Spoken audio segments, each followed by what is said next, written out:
ADC, it's really bad. So how can we fix it? Okay, what's wrong with this? Okay, that's the next slide. Yeah, once we figured it out, it was really easy.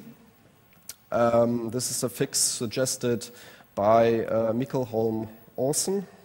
He's from, I don't really know from where he is right now, from Sweden, I think. Is he from Sweden? Not sure. He just said, hey, let's just solder another resistor in parallel and it will be a real easy fix. All the fixes like were rip the one resistors out, put the other ones in, and that was like really painful to solder, but this one is really easy. You just have to put in parallel 3 resistors and add 1 resistor at the top here. Okay, next topic, the flash file system. The C64 has got a directory of files. Maybe I'll just show you. I haven't showed you the keyboard either. Just connect it up. Okay. Oh, something crashed. One moment. Okay. Now I can happily type on my keyboard. And I'll show you the internal directory. Normally, if you just say load on the C64 or CEFI, as we say in Germany, you get to load a file from the tape recorder connected to it. But here it is patched kernel, so oops, I have to tell it what file to load. But here we can load from the internal flash directory with this command. Okay. Say list, and that's the files that are in the flash. Now, it are not really the files that are in the flash, because this is really a fake directory, as it turns out. But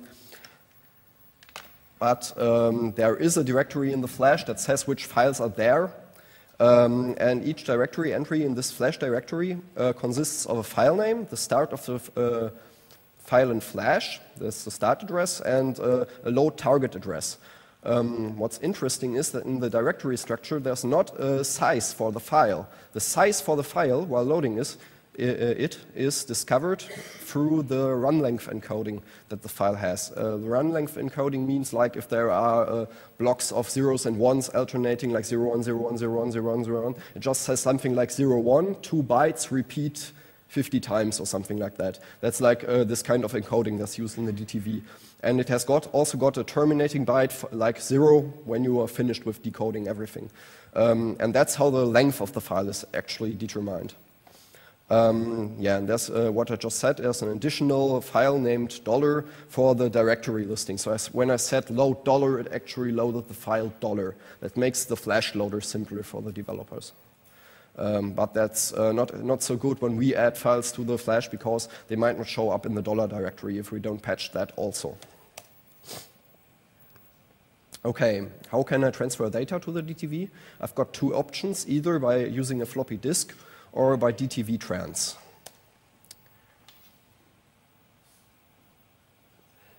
Come on. Today, please, maybe. There. When you decide to transfer the files via disk, you just use a 1541 floppy drive or a 1581 floppy drive. That's the standard Commodore drive, the first one of those. And you connect it to your PC with an XA 1541 cable or an XM 1541 cable.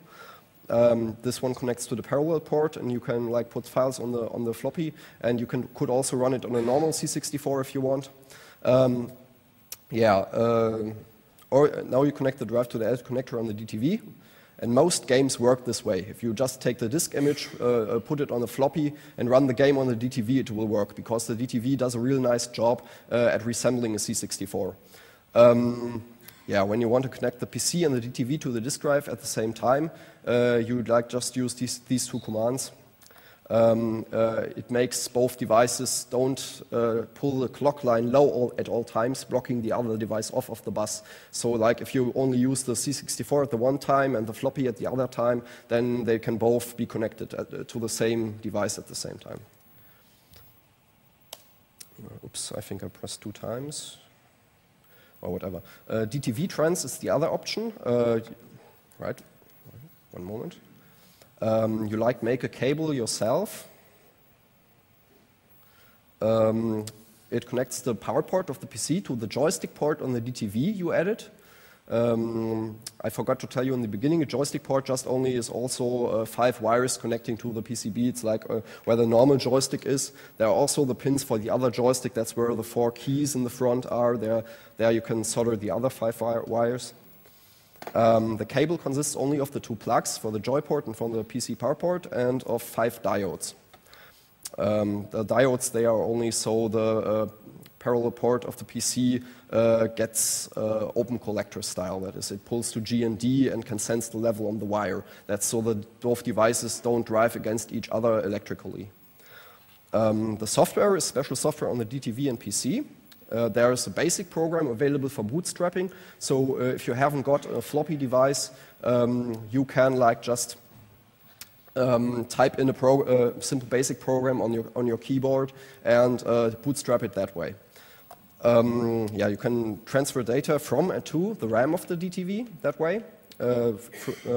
You can also read the DTV's flash. And now lately there was even a patch so you can write directly to the flash using DTV trans. Okay, let's look at the structure of the C64 DTV. We've got 64K address space, memory mapped I/O.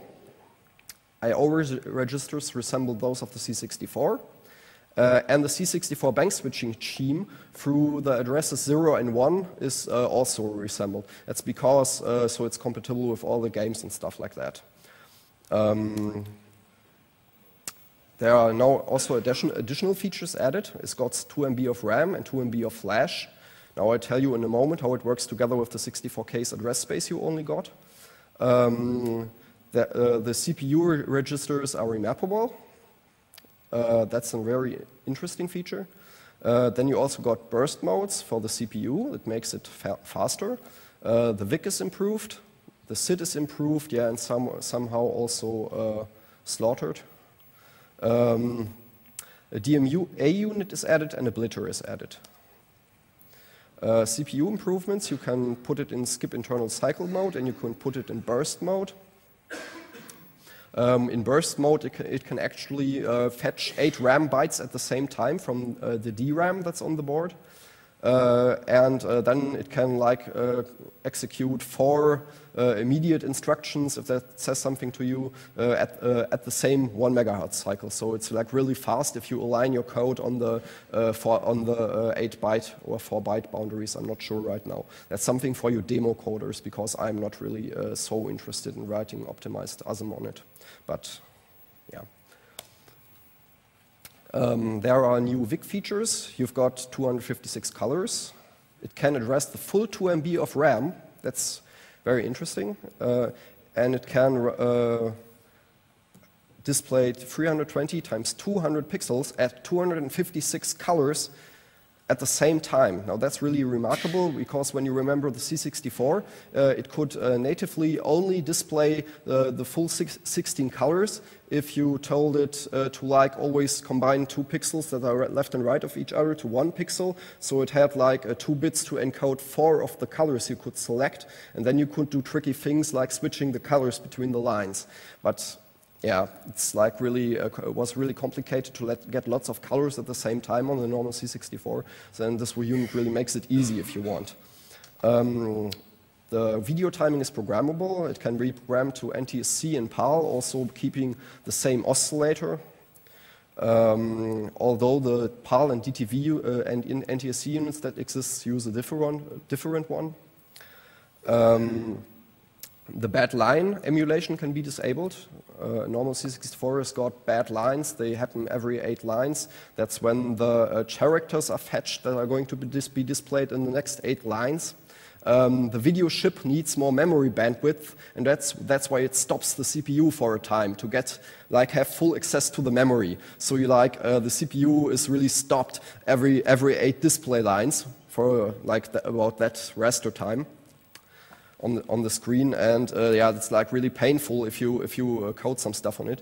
And this misfeature actually is only emulated on the DTV, so the games run, and you can turn it off, so you don't have any bad lines anymore.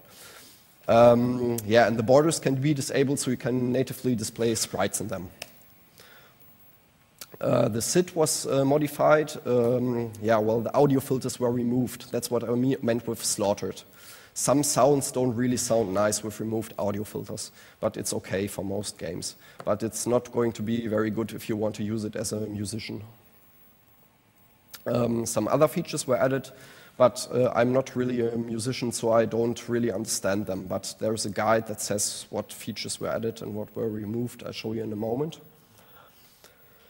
I'll drink something. I'm getting a little worn out.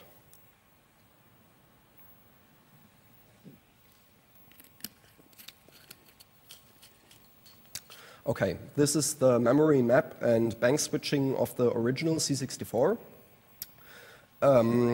Like the C64's processor, the 6502 can only address 64 Ks of RAM. Now, how do I solve the problem? Because it has, no wrong, it can only access 64 Ks of memory. And how much memory has the C64 got? It's got 64 Ks of RAM. Now, it still also has got 5 kilobytes of ROM. I think we're at 5. No, that's not right. Let me see, 8, 16, no, 18K, right? Any expert in there? 8K? No, let me see. The basic alone is like it's 8 to C. Is that right? ABC. That's 8K. The kernel is 8K, and the I/O is an additional 4K. So 8K, 4K works out to 20K, right? 20K. Okay. There are 20 Ks of ROM. So the C64 uses a bank switching scheme, so you don't have all the RAM all the time, but you can select via these two first memory addresses if you want basic or RAM in this part, if you want I/O or RAM in that part, and if you want kernel or RAM in that part. This region is always RAM, and this one also. This one's really smaller, but yeah, you get the idea. Okay, so now I'll show you what the memory map on the DTV looks like. Now it's copied from the C64 for the most part. It's just that instead of 64 Ks of RAM, you have 4 DTV banks instead. Normally, they're just mapped to the first 64 Ks of RAM in the DTV of this 2 MB RAM, so it just resembles the C64. But you can remap each of those banks individually, and you can map it to ROM or RAM, right?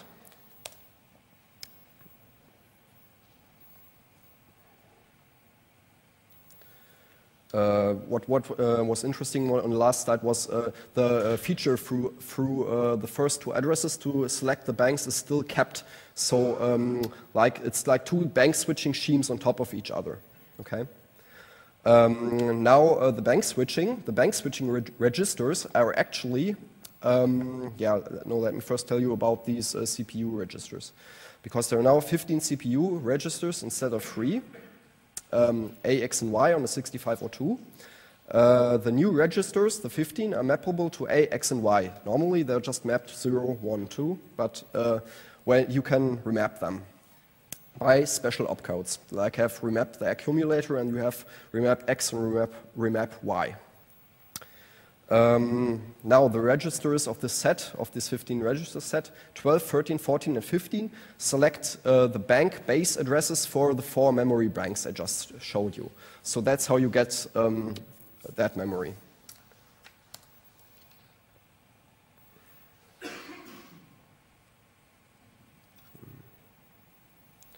Okay, there's an official programming guide that tells you all the questions that you still have left if you want to code your demo or something. It's called dtvprogramming.pdf. You can find it on the net if you Google it. Okay, I'll now summarize the known limitations on the DTV I ran into. It's like, most importantly, no SID filters. some VIC bugs. I saw that in demos. They just don't look correct. I don't know exactly why. There are no real-time clocks in the CIAs. CIA